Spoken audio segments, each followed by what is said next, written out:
The air in the neighborhood of Crestwood Heights was thick with the ghosts of forgotten dreams.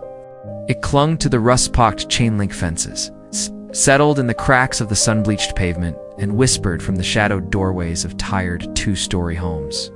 This was Ethan Cole's world, a place where horizons were drawn low and tight. Like a lid on a simmering pot, the soundtrack of his youth was a chorus of caution, a symphony of surrendered hopes. It was the voice of Mr. Henderson on his porch, watching Ethan trudge home from his dishwashing job, grease-stained and weary. "People like us don't get the corner office, son. We just sweep its floors. Know your place." It was the weary sigh of his own mother, stirring a pot of thin soup on the stove. "Don't aim too high, Ethan. It only hurts more when you fall." These words were meant to be anchors to keep him safe in the shallow, familiar waters of Crestwood. But to Ethan, they felt like chains. While others on his block spent their evenings on stoops, nursing cheap beer and complaining about the hand life had dealt them, Ethan was cultivating a quiet fire in the cramped confines of his basement bedroom. The fire had been sparked by a simple, profound discovery, a discarded library book about woodworking. The pages filled with images of raw timber transformed into elegant, timeless furniture spoke to a part of his soul he didn't know existed. It was a language of creation, of potential, of taking something overlooked and revealing its hidden beauty. It was a perfect metaphor for the life he yearned to build. His first project was a disaster. He'd found a splintered three-legged stool in an alley, and with a handful of rusty nails and a borrowed handsaw, he'd tried to mend it. The result was a wobbly, pathetic thing that collapsed under the weight of a book. The laughter from his older brother, Rick, echoed in the small room. "See? Told you. Stick to washing dishes, little brother. At least you can't break a plate that's already broken." For a moment, the cold weight of Crestwood's wisdom settled on his shoulders. The fire flickered. He saw the long, straight line of his life stretching out before him, a series of low-wage jobs, a rented apartment, the same tired conversations on the same crumbling stoop. He felt the fall his mother had warned him about. But then, as he stared at the pile of splintered wood, something else took over. Not defiance, not anger, but a deep, stubborn curiosity. Why had it failed? The grain was wrong. The joint was weak. The nails were too thick. The failure wasn't an endpoint. It was a lesson. That night, the fire roared back to life. Hotter and brighter than before, Ethan's life became a study in contrasts. By day, he was a ghost, moving through the motions of his jobs, first the restaurant, then a grueling gig at a tire shop, saving every spare dollar. But by night, his basement became a sanctuary of learning. The internet on his cracked smartphone became his university. He devoured hours of tutorials on dovetailed joints, wood finishes, and the art of steam bending. He spent his lunch breaks at the library, not reading novels, but poring over schematics and historical furniture design. His hands, perpetually stained with grease and grime during the day, were tenderly learning the language of wood at night.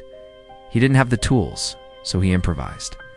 He learned to be resourceful, bartering a week's worth of car washes for the use of an old man's belt sander. He traded his labor, helping a local contractor haul drywall in exchange for scrap pieces of maple and oak. Each piece of salvaged wood was a treasure, a blank canvas of possibility. He built a small, sturdy bookshelf, then a coffee table, its surface so smooth it felt like polished stone. He began to restore things, finding broken chairs and battered dressers left for trash.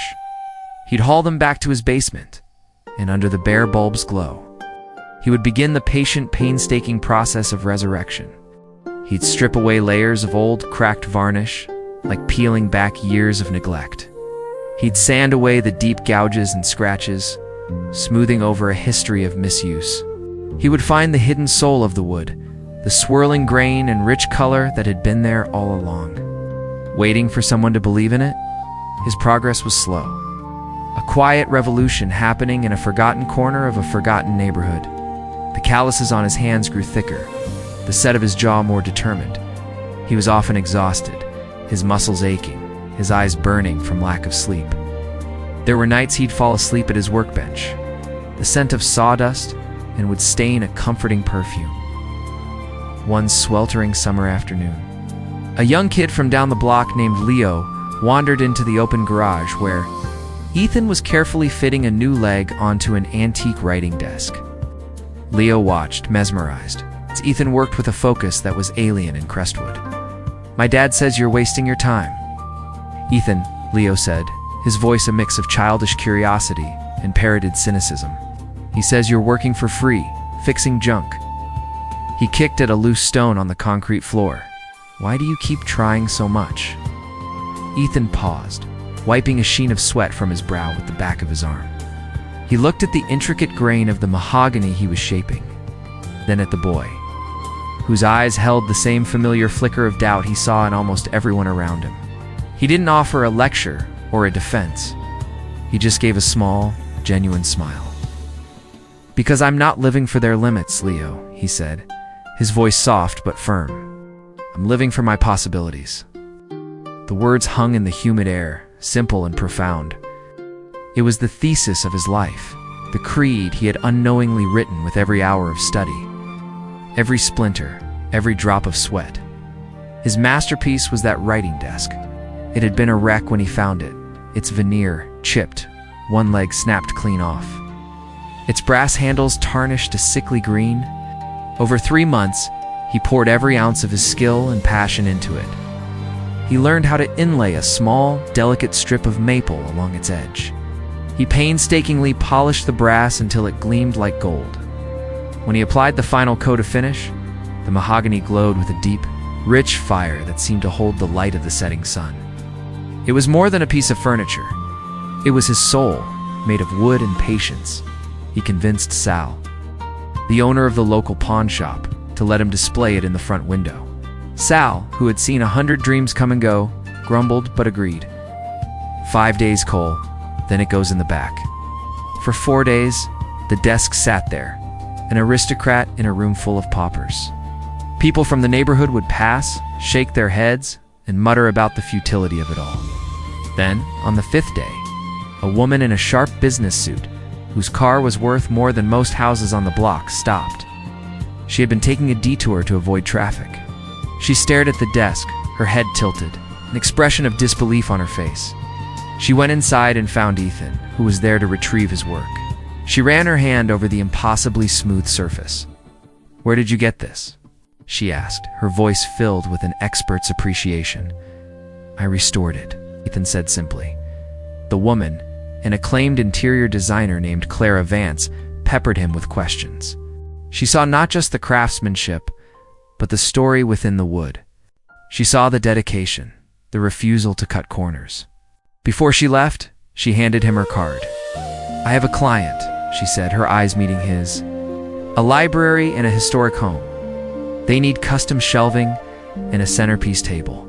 They need someone who understands that old things have a soul. I think you're that someone." That contract was the key.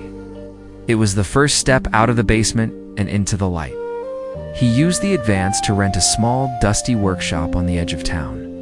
The day he hung the simple, hand-painted sign, "Cole Restorations," he felt a sense of peace that was deeper than any joy he had ever known. He tacked a small, weathered piece of scrap wood to the wall above his new workbench. On it, he'd burned a quote he'd come across during one of his late-night reading sessions. Words from Nelson Mandela that had become his compass. Asterisk, "It always seems impossible until it's done." Asterisk years passed. Cole Restorations grew not into a massive factory, but a respected and renowned artisan workshop. Ethan's name became synonymous with quality, with a reverence for history, and with an uncanny ability to breathe life back into the forgotten and discarded. He hired a few young people from Crestwood, including Leo, teaching them the patience and precision of the craft, showing them that their hands could be used to build rather than to break. One evening, Ethan stood alone in his workshop.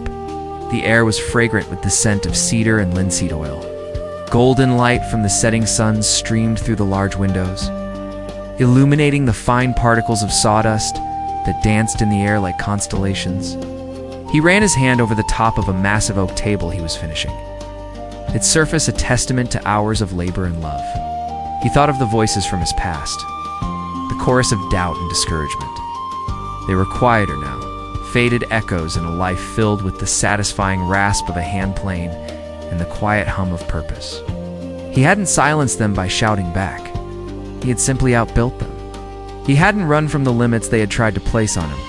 He had rendered them irrelevant by creating his own limitless possibilities, one beautifully restored piece at a time.